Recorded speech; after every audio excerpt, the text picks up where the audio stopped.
Hello, Janeites, and welcome to Austen Chat, a podcast brought to you by the Jane Austen Society of North America. I'm your host, Brecken Wood from the Georgia region of Jasna. Listeners, we're all bibliophiles here, so I'm sure you'll be as delighted as I am by my guest today.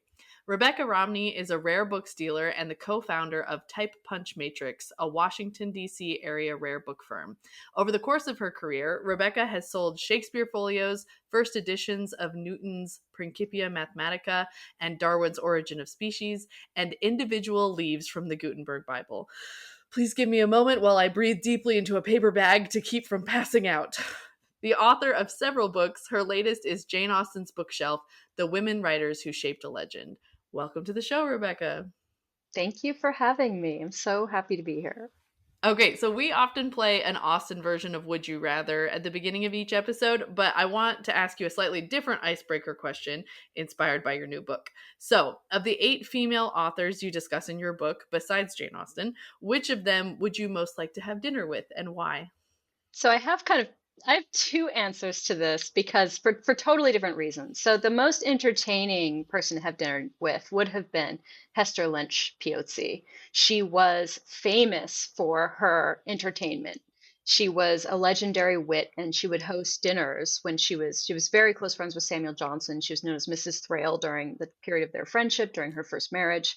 Mm-hmm. And so, yes, if you know anything about 18th century, British letters, and you've heard about Johnson, you almost certainly know Piozzi as Mrs. Thrale. And she hosted these elaborate dinners that people like Johnson and Oliver Goldsmith and Joshua Reynolds were regular visitors to. And they loved going to her house because Mr. Thrale, her husband, kept a great table, but she was the one who essentially provided the entertainment and kept everyone going. And she could match wits with Samuel Johnson. That's one of the reasons Johnson loved her so much. And so I think just in terms of having a memorable, great dinner, it would be Piozzi.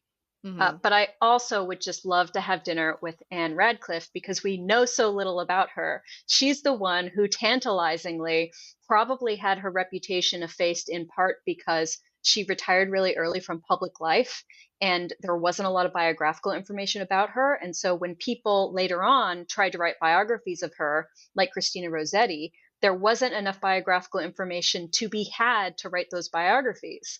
And Mm-hmm. since James Edward Austen Leigh's memoir of his aunt, Jane Austen, was a huge turning point in reviving Austen and creating the first major wave of fandom, etc.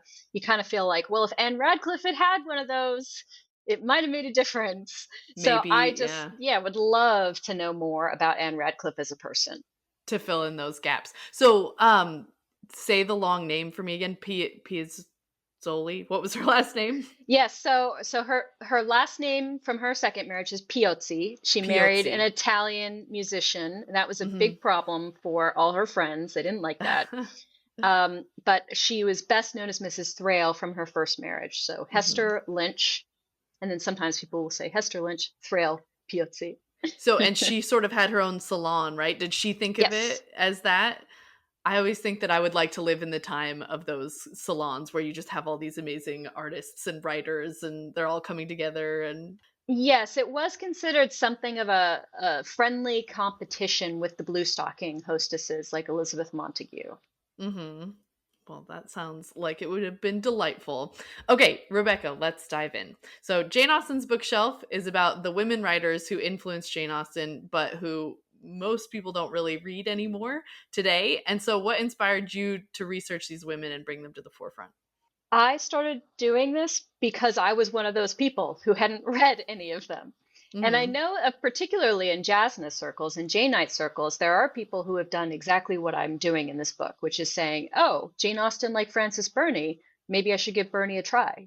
Mm-hmm. What happened to me that started this as an official project was 2 things. The first was that I was reading about all the people that Austen liked, all of the, there's discussions of Samuel Johnson and Samuel Richardson, Shakespeare, all those types of authors. And then there's discussion of Frances Burney and Anne Radcliffe, Maria Edgeworth and Elizabeth Inchbald and Charlotte Lennox and Charlotte Smith. And I realized I had read every single one of the men that were ever discussed when it comes to Austen reading. And I had not read any of the women at all. And most of them I hadn't even heard of. And the starkness of that in my own casual reading was shocking to me. I was like, I've just been unintentionally sexist this whole time. So I felt like I need to do a course correction of my own reading. And so that was the turning point number one, is just realizing how stark it was. I thought I need to intervene in my own casual reading and fix the fact that I just have been ignoring this huge swath of authors. But secondarily, I had this moment where I was like, well, Austen's the best. And, there's a reason we read Austen, but we don't read, Burney anymore, right? So I thought, I don't know that these are actually going to be any good, but I'm curious and I'm sure I'll learn more about Austen in doing so. And then I actually read some of the books. I read Evelina, and Cecilia and Camilla by Frances Burney. I read The Mysteries of Udolpho by Anne Radcliffe. I read Belinda by Maria Edgeworth, et cetera, et cetera. And they were good. I really, really enjoyed them.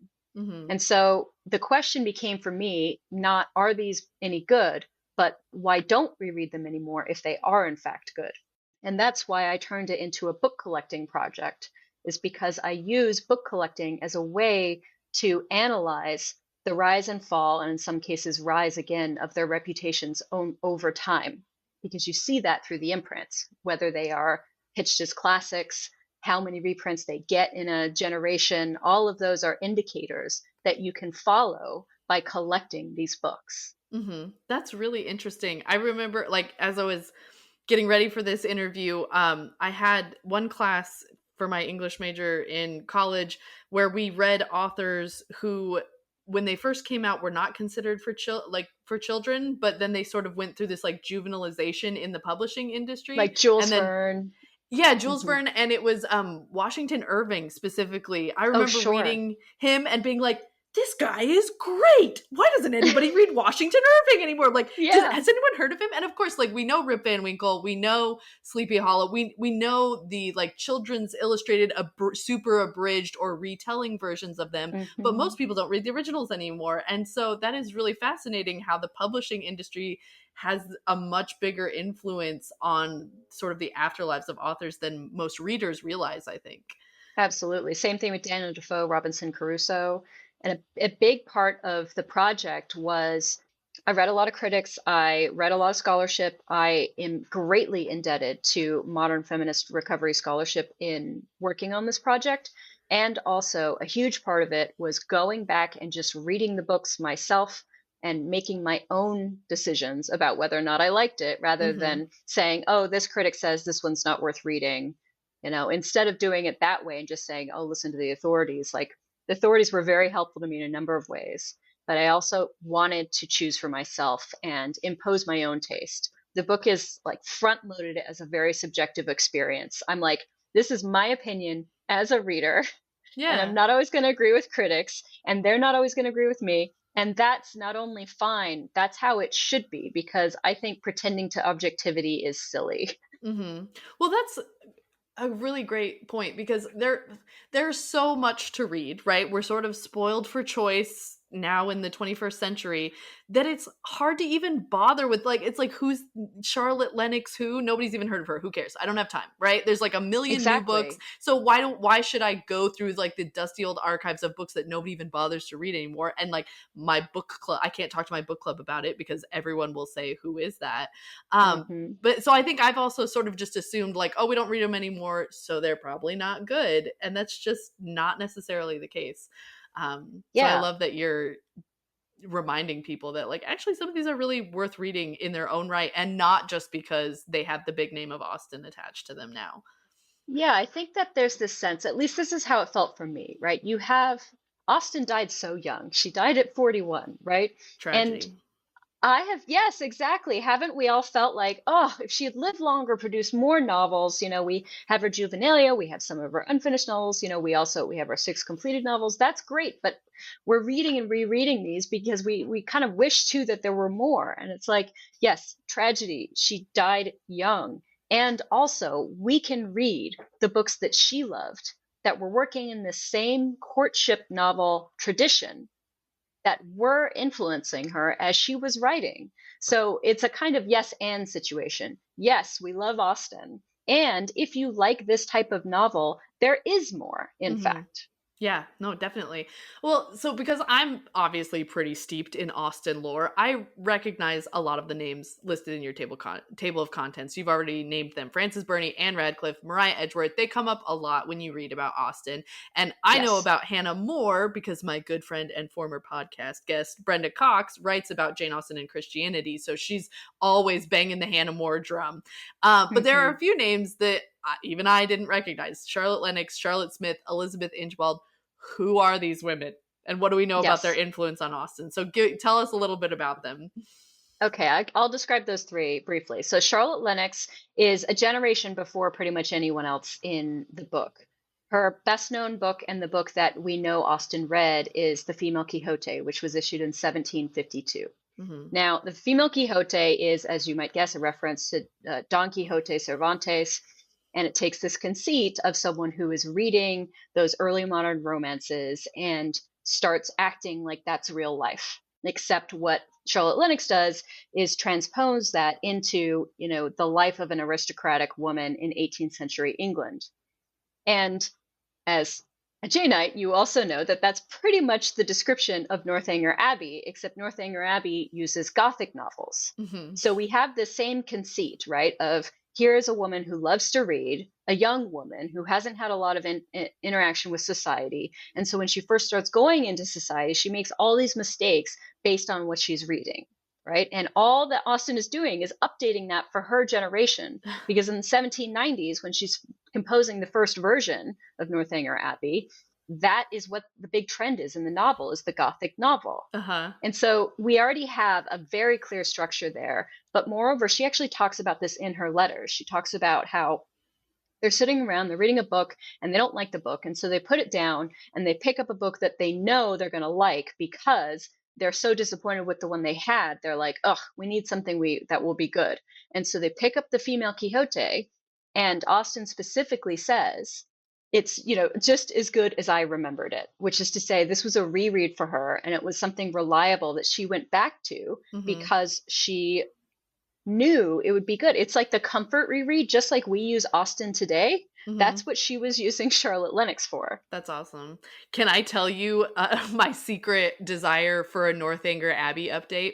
I want someone to make a Northanger Abbey, but instead the heroine, the Catherine Morland, listens to true crime podcasts and then like starts imagining that like murders are happening all around her, because it's such a fun, like, I love that idea of Jane Austen is actually just taking this old story and updating it. And we keep, like, how many times has that been done with Austen novels? So I want Yes. somebody to do that. That's my idea for a modern Northanger Abbey retelling. Somebody out there, make it for me. So there was what was that?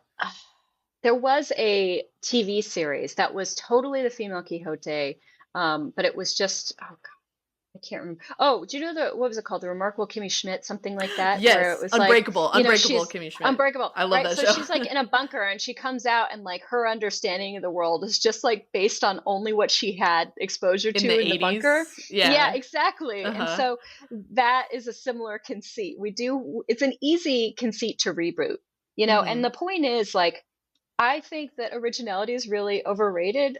Austen was not trying to be original. She was trying to be good, Mm-hmm. and the fact that she is using similar tropes or similar, scenes from other authors, that doesn't mean that she's not good. Oh yeah, She's in no. dialogue with them. Every single Shakespeare play is a retelling of some other play, some other myth, some other, like, he Yes. stole this from the Scottish in the 1500s. Like, it's just, yeah, exactly. There's nothing new under the sun.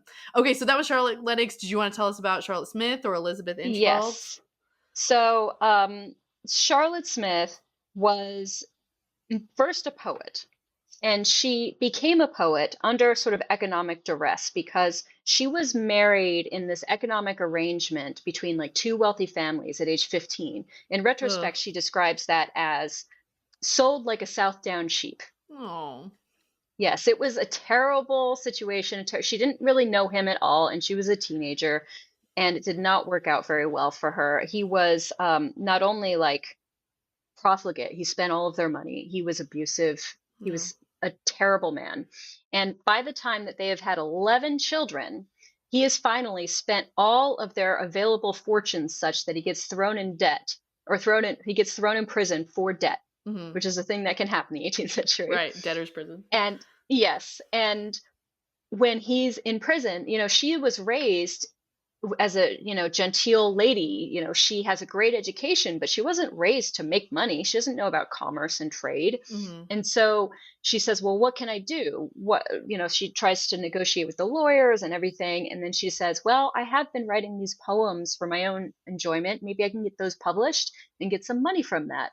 So she does. She publishes a book of sonnets called Elegiac Sonnets, and it becomes a landmark in the history of English poetry. Wow. Because it's essentially this book that revives the sonnet for English language poetry tradition. Nice. Because you have like Milton in the 17th century who's doing the sonnet, but by the early 18th century, the sonnet has fallen out of fashion. Augustan poets like Pope are not writing sonnets.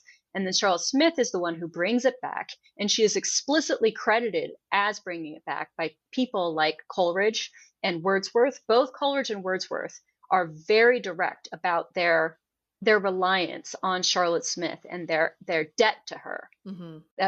Wordsworth says something along the lines of, English poetry, will never know or admit how much it owes to Charlotte Smith. And so she lays the groundwork for the Romantic poets. And nobody knows her name. No one is talking about her. And yet Wordsworth, who everyone knows, is like, well, it was all Charlotte Smith. Yeah, Wordsworth is very clear about this. He's like, Charlotte Smith is amazing. And so was Coleridge. Both of them were like, Charlotte Smith, Elegiac Sonnets totally changed poetry. And yet we don't read that anymore. She did start coming back first as a poet. But then what happens is she keeps updating her elegiac sonnets just the way that Walt Whitman does with Leaves of Grass. She keeps like adding to them and selling new editions. That's fine, but it's not enough to support her family. So she starts writing novels, because novels, you get paid by the volume, right? So she starts writing 4 and 5 volume novels in order to support her children, because what she does is she leaves her husband, Benjamin. And then that's great. That's wonderful. Like, go her. And also now she has to provide financially for their now 12 children. Oh my gosh. And she does that by writing novels. And so Jane Austen is reading Charlotte Smith's novels. And in Catherine of the Bower, which is, one of Austen's pieces of juvenilia, written, I think, when she was 16, if I remember correctly, the characters are having conversations about how much they love Mrs. Smith's novels. And one of the heroines says, oh, yes, I love Emmeline, far above all the rest, which was Charlotte Smith's first novel. So I make a few arguments about how I see Charlotte Smith's work play out in Austen's. But I find her a really compelling figure because she essentially used writing to write herself free from this terrible abusive marriage. Incredible that she could do that. And it's a little funny when you think, like, if you were to ask someone, like, what's a profitable industry that I could go into? And if they were like, poet, I think I'm going to become a poet. Everyone would be like, today. But in the 18th century, I'm so happy that worked out for her. Well, I will say that the publisher did not give her much hope. The publisher was like, this won't sell. And then she just like single-handedly changed English poetry. And then, yeah, she was just that great. But that's also why she moved to novels, was because poetry didn't, I make this joke in the book, something like poetry paid, but even in the 18th century didn't pay that well. It was, she was a novelist under duress. Yeah. Left to her druthers, she probably would have just stayed with poetry, but novels are where she could make the most money. So she wrote novels out of economic necessity. And I think that's part of what gets people down on her, is like a lot of her novels are very long, and they're probably too long. Like, most of them should be 3 volumes instead of 4 or 5. But she needed to be paid. Yeah. Right? When you're paid by the word, you just keep on clacking away, keep on writing away. So she was incredibly prolific and very popularly read and respected, during this, particularly the era of the sort of late 1780s and 1790s, when Austen was doing a lot of novel reading, formative novel reading. Well, this is a great spot for me to read this quote, because I love this quote from Northanger Abbey. I actually have been to Jane Austen's grave in Winchester and like read this we gathered around and we read this quote aloud. It's a little bit abridged for people who are listening. I have a couple of ellipses in here. But I'm just going to read this part from Northanger Abbey where she gives a shout out to all of her fellow lady novelists. She says, while the abilities of the 900th abridger of the history of England are eulogized by 1,000 pens, there seems almost a general wish of decrying the capacity and undervaluing the labor of the novelist, and of slighting the performances which have only genius, wit, and taste to recommend them. And what are you reading, miss? Oh, it is only a novel, replies the young lady, while she lays down her book with an affected indifference or momentary shame. It is only Cecilia, or Camilla, or Belinda, or in short, only some work in which the greatest powers of the mind are displayed, in which the most thorough knowledge of human nature, the happiest delineation of its varieties, the liveliest effusions of wit and humor are conveyed to the world in the best chosen language. And that is just mic drop. Just walk away, Jane Austen. That kind of moves me to tears. I think that is so beautiful, and that's sort of what your book is about. Yeah, I use that passage as the inspiration for the scope because she mentions Cecilia, Camilla, and Belinda. So my scope for my Jane Austen bookshelf, Cecilia and Camilla are by Frances Burney, and Belinda is by Maria Edgeworth. So my bookshelf is from Burney to Edgeworth. Mm-hmm. So that passage also speaks to Austen being this great advocate for the genre as a whole. The development of the novel was met with a lot of criticism and a lot of moral skepticism, not from everyone and not for every novelist or novel, but it was part of the milieu that if you were writing novels or reading them a lot, that was something possibly to be embarrassed by at the very least. I mean, that was the main reason why Frances Burney didn't want her family, or her father in particular, to know that she was the author of Evelina. Mm-hmm. She was afraid that he would be ashamed. So the context for Austen saying that is a real one. This isn't a no stakes situation where it's like, oh, I can have a strong opinion because no one cares. No, a lot of people cared. Actually, they were fighting against her. Huge Hannah social More, stigma. even. Yeah. Yeah. Yeah, and I'm not the first to say this, but it's sort of like if you want something immediately discounted and discredited, just say that teenage girls like it, and then automatically it's not worthwhile or of value or serious. It's like, oh, well, that's just what teenage girls like. And it's like, There's a review of a Piozzi book that uses that. So really? Piozzi wrote a book called Retrospection, which is like a history of the world. And it's the first history of the world written by an English woman, according to the scholar, I think his name's William McCarthy. And one of the contemporary reviews of it was, oh, this is just for schoolgirl misses. And one of those schoolgirl misses grows up to be Jane Austen, one of the greatest novelists of all time. Exactly.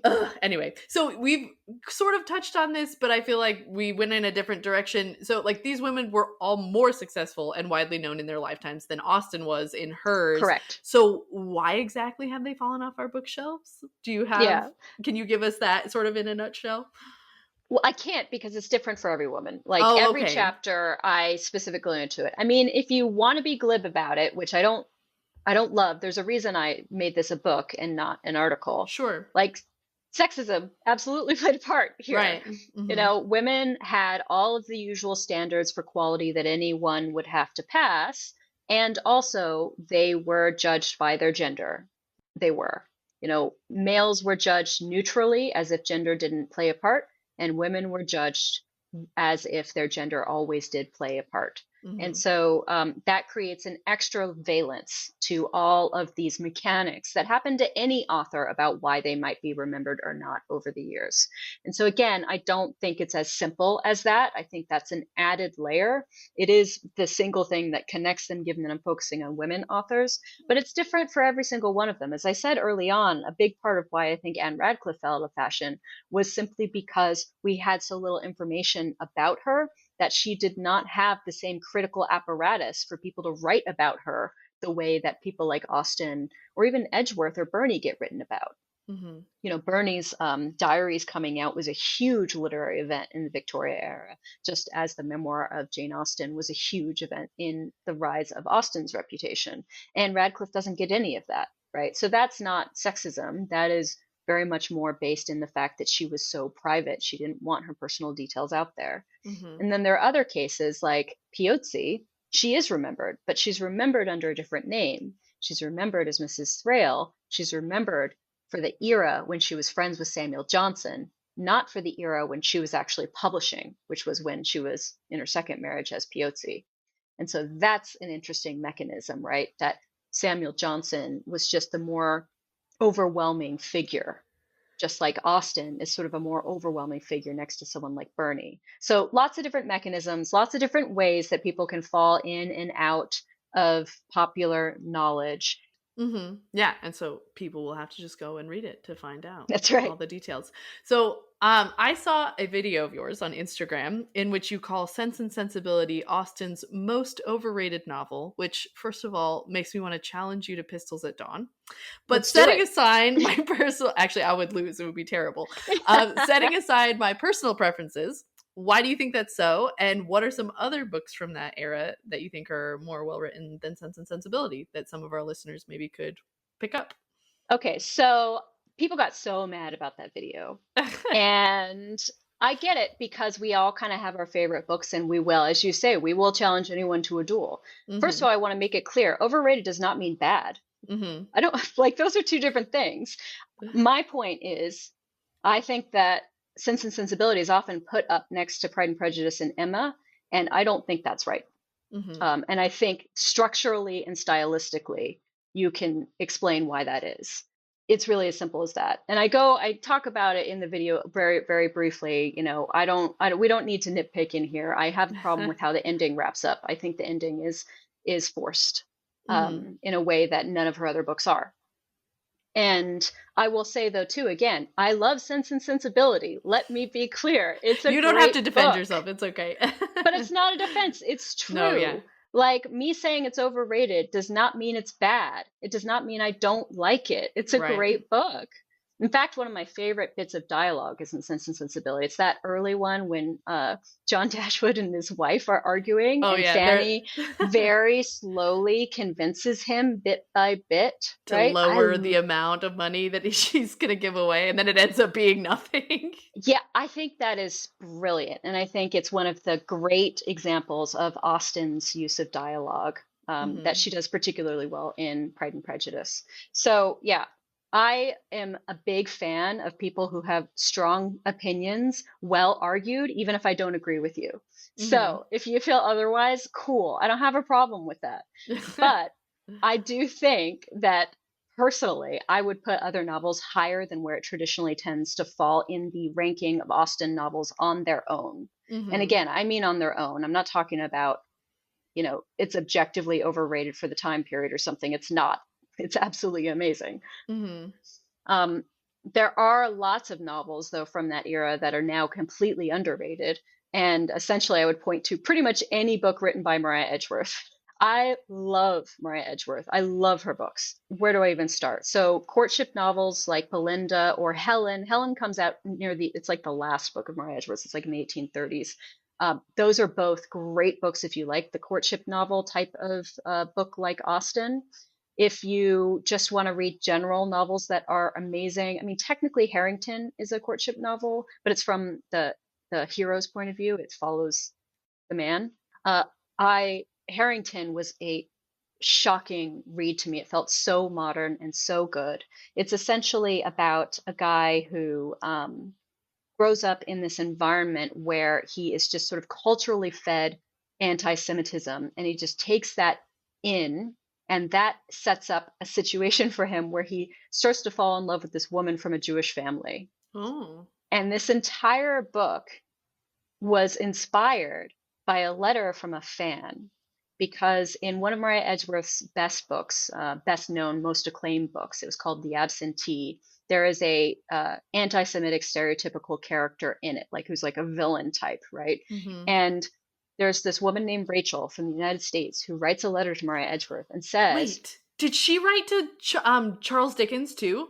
Because there is an exact same story. Thing? Yes, no, I read a picture book with my children about a Jewish woman from the America who writes a letter to Charles Dickens saying, hey, I'm Jewish and I don't like the portrayal of Jews in your books that's very mean and anti-Semitic. And he ends up writing another novel. And see, I don't know Dickens well enough to know which one it was. But he then ends up writing like a sympathetic Jewish character. And so I wonder if it's the same woman.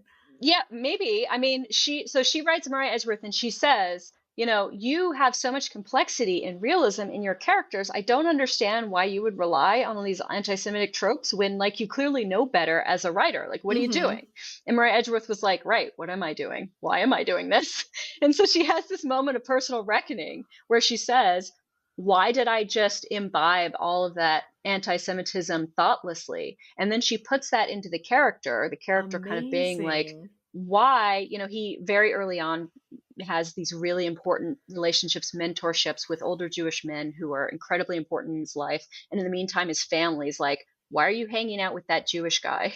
Right. And so that tension is throughout.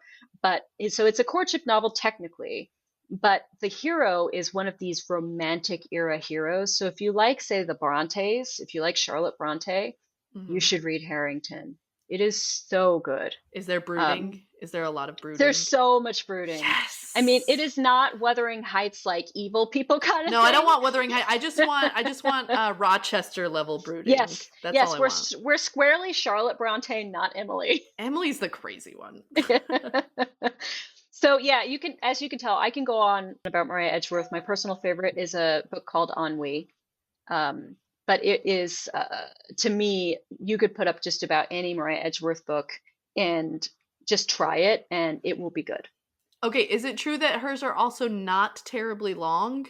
Because I think correct. One of the things that turns me off from the novels of that time period, like I know that Sir Charles Grandison by Samuel Richardson was one of Jane Austen's favorites. She loved it. She mentions it in her letters. It comes up a lot, but I'm like, that thing is 1,000 pages. I'm never gonna read that. But then somebody told me like, oh, Belinda's really short, and I'm like, okay, I'm gonna add that to my TBR list. Yes, most of Maria Edgeworth's books, I mean, Patronage is kind of long. That was published in 4 volumes, but Harrington was published with another book called Ormond in a triple decker, which is, say, 3 volumes. Helen is 3 volumes, which is the length of Austen's, except Northanger Abbey and Persuasion. Hers are all 3 volumes. And Castle Rack Rent, The Absentee, and Ennui are novella length. Ennui, which again is my favorite, I read in a single afternoon. Okay, see, that's what I need at this stage of my life. That's awesome. Because honestly, I think that's a big barrier for a lot of people, is that these old books seem insurmountable. And if they're also going to be like kind of boring or not as good as Austen, then what's the point? But if you can just sample it in an afternoon, then I would be a lot more willing to try it. Okay, so one interesting aspect of your job is your recurring appearances on the History Channel's hugely popular show, Pawn Stars. You've been their rare book specialist since 2011. What are some of your favorite experiences you've had on that show? And have you assessed any Austen or Austen-adjacent books for them? I have not assessed any Austen for them. In fact, I have assessed very few women authors at all for them, which I have pointed out to them on numerous occasions, but it's not up to them. I mean, they are only showing me what they're being offered. Right. But I have found that incredibly remarkable. I've done a Willa Cather book. I've done a Harper Lee, but truly it has been frustrating and ridiculous how few authors are women that have been offered on for me to be able to evaluate on the show. So yeah, that's really stuck out to me over the years. Again, not intentionally on their side, because they're forwarding me, the whatever they're getting. But it gives you a sense of what their audience esteems as important. Right. And those sort of like larger outside influences that we were talking about earlier, like in the forces of the publishing industry or the forces of antiquarianism and what people think is going to last or what people think is valuable. That's interesting. Well, so you handle absolute treasures all the time for your job. Do you still get excited by it? Oh yeah. Oh, every day. Yeah. Every day. Are there any titles or authors in particular that you just love to come across, or are there any that have eluded you? Do you have your white whale out there?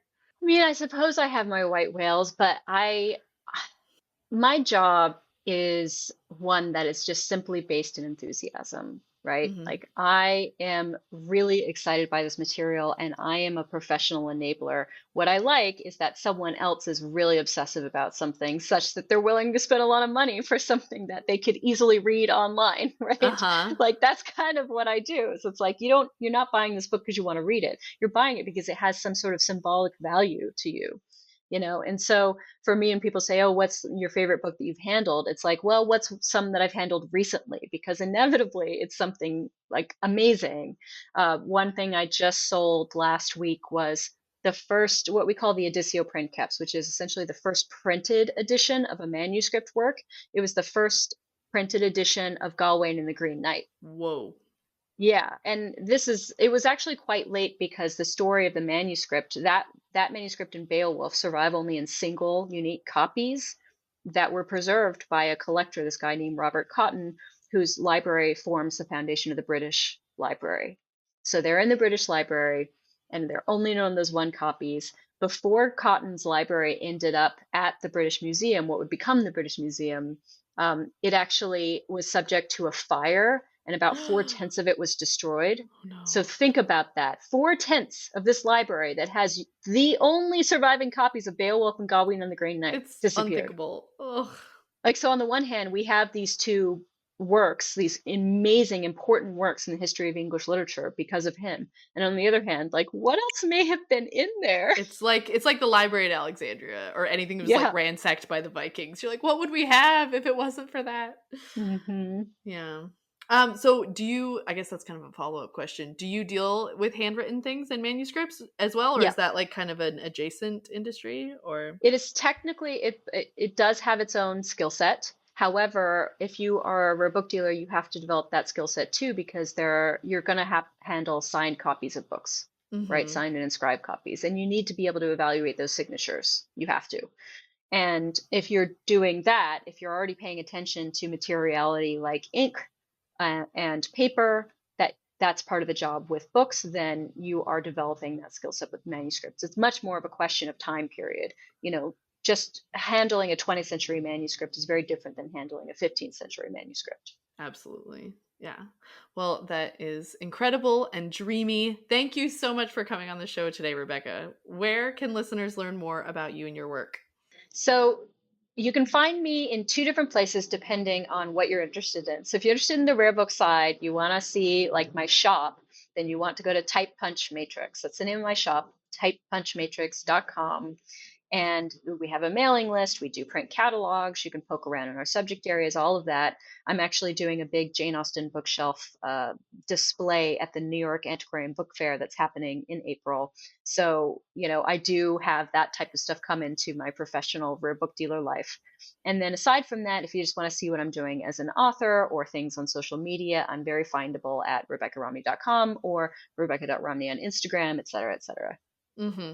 Yeah, I started following you on Instagram in preparation for this interview, and it is so dreamy to just scroll through she has all these photos and videos of just gorgeous old books and just with incredible end pages. That's what they're called, right? The marbling, or some of them you have like whole sets of illustrated end pages, which the artwork in there is so amazing. All right. Thank you so much, Rebecca. Thank you for having me. All right, listeners, here's your monthly dose of Jasna news. Hello, Austen Chat. The internet and news feeds are abuzz with celebrations and plans to mark Jane Austen's 250th birthday this year. Did you know that the largest literary conference dedicated to this milestone is happening in Baltimore, Maryland this October? That's right. Jasna's 2025 AGM will mark this anniversary year with the theme Austen at 250, No Check to My Genius from Beginning to End. It will be a celebration of her life and literary genius. My name is Jennifer Jones, and I am the coordinator for this year's AGM. Activities will kick off Wednesday, October 8th, and go through Monday, October 13th, with the core conference Friday to Sunday. There will be excellent plenary speakers many Austen Chat listeners will recognize: Paula Byrne, Juliet Wells, Vanessa Riley, Janine Barkis, Inger Brody, Collins Hemingway, Devaney Lozer, and John Mullen. We just announced 3 in-person special guest speakers: Susanna Harker, who played Jane Bennet in the 1995 Pride and Prejudice; Deborah Charlton, leader of the archaeological investigation at the Steventon Rectory, Austen's birthplace; and Caroline Knight, Austen's 5 times grandniece and one of the last knights to live at Chawton House. The schedule is so full of exceptional content that a few breakouts are scheduled Thursday night this year. From the Wednesday night movie screening to workshops and tours to breakout presentations given by speakers from 9 countries to the ever-popular ball, there is something for everyone. In order to attend an AGM, you must be a current member of JASNA, but dues are as little as $30 a year, and a student membership is still free through 2025. Visit jasna.org/join to learn more. Registration for this once-in-a-lifetime AGM experience will open at 2 times on June 19th to allow for time zone differences. Make sure you will be ready by perusing the preview brochure and the latest details at jasna.org/agms/Baltimore 2025/home.php. See you in Baltimore! Now it's time for In Her Own Words, a segment where listeners share a favorite Austen quote or two. Hello, this is Jennifer Bettiel from the Vancouver, Canada region. Anne had not wanted this visit to Uppercross to learn that a removal from one set of people to another, though at a distance of only 3 miles, will often include a total change of conversation, opinion, and idea. She had never been staying there before without being struck by it, or without wishing that other Elliots could have her advantage in seeing how unknown or unconsidered there were the affairs which at Killich Hall were treated as of such general publicity and pervading interest.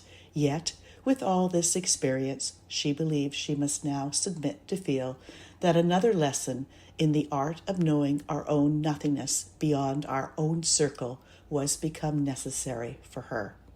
Once again, I think Jane Austen hits the nail on the head. Thank you. Dear listeners, I just wanted to end today's episode by saying thank you. Austen Chat now has over 100 5-star reviews on Apple Podcasts. We are thrilled and so grateful for everyone who has left a review. If you haven't left a review yet, please consider giving the show 5 stars on Apple Podcasts. The more reviews we get, the easier it is for new Janites to find us. Join us again next month for another episode. In the meantime, I remain yours affectionately, Breckenwood.